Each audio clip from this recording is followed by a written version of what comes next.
Bible reading സാംസ് 38. യഹോവേ, ക്രോധത്തോടെ എന്നെ ശിക്ഷിക്കരുതേ, ഉഗ്രനീരസത്തോടെ എന്നെ ദണ്ഡിപ്പിക്കുകയും അരുതേ.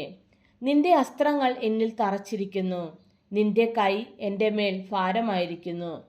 നിന്റെ നീരസം ഹേതുവായി എൻ്റെ ദേഹത്തിൽ സൗഖ്യമില്ല, എൻ്റെ പാപം ഹേതുവായി എൻ്റെ അസ്ഥികളിൽ സ്വസ്ഥതയുമില്ല.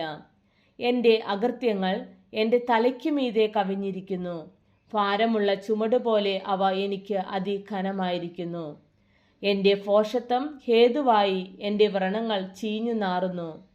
ഞാൻ കുനിഞ്ഞ് ഏറ്റവും കൂനിയിരിക്കുന്നു, ഞാൻ ഇടവിടാതെ ദുഃഖിച്ചു നടക്കുന്നു.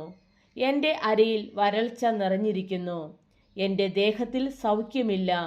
ഞാൻ ക്ഷീണിച്ച് അത്യന്തം തകർന്നിരിക്കുന്നു, എൻ്റെ ഹൃദയത്തിലെ ഞെരുക്കം നിമിത്തം ഞാൻ അലറുന്നു. കർത്താവേ, എൻ്റെ ആഗ്രഹമൊക്കെയും നിന്റെ മുമ്പിലിരിക്കുന്നു, എൻ്റെ ഞെരുക്കം നിനക്ക് മറഞ്ഞിരിക്കുന്നതുമില്ല. എൻ്റെ നെഞ്ചിടിക്കുന്നു, ഞാൻ വശം കെട്ടിരിക്കുന്നു, എൻ്റെ കണ്ണിൻ്റെ വെളിച്ചവും എനിക്കില്ലാതെയായി. എൻ്റെ സ്നേഹിതന്മാരും കൂട്ടുകാരും എൻ്റെ ബാധ കണ്ടു മാറി നിൽക്കുന്നു, എൻ്റെ ചാർച്ചക്കാരും അകന്നു നിൽക്കുന്നു.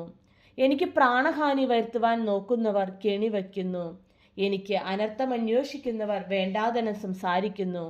അവർ ഇടവിടാതെ ചതിവ് ചിന്തിക്കുന്നു. എങ്കിലും ഞാൻ ചെകിടനെ പോലെ കേൾക്കാതെയിരുന്നു, വായ് തുറക്കാതെ ഊമനെ പോലെ ആയിരുന്നു.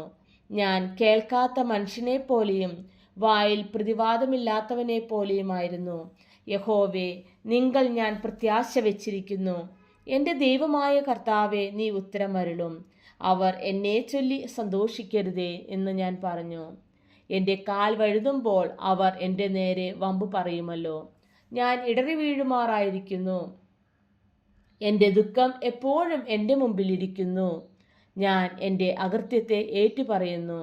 എൻ്റെ ശത്രുക്കളോ ജീവനും ബലവുമുള്ളവർ, എന്നെ വെറുതെ പകയ്ക്കുന്നവർ പെരുകിയിരിക്കുന്നു. ഞാൻ നന്മ പിന്തുടരുകയാൽ അവർ എനിക്ക് വിരോധികളായി നന്മയ്ക്ക് പകരം തിന്മ ചെയ്യുന്നു. യഹോവേ, എന്നെ കൈവിടരുതേ, എൻ്റെ ദൈവമേ, എന്നോടകന്നിരിക്കരുതേ. എൻ്റെ രക്ഷയാകുന്ന കർത്താവേ, എൻ്റെ സഹായത്തിന് വേഗം വരേണമേ.